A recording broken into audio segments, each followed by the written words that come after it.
கன்னத்தில் முத்தத்தின் ஈரம் அது காயவில்லையே.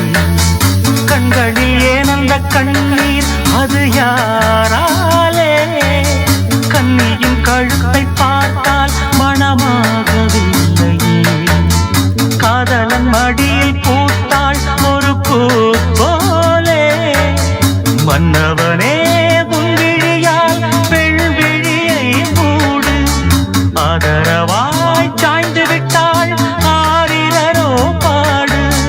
ஆரிரரோ இவர் யார் எவரோ பதில் சொல்வார் யாரோ. என்ன சத்தம் இந்த நேரம் குயிலின் மொழியா? என்ன சத்தம் இந்த நேரம்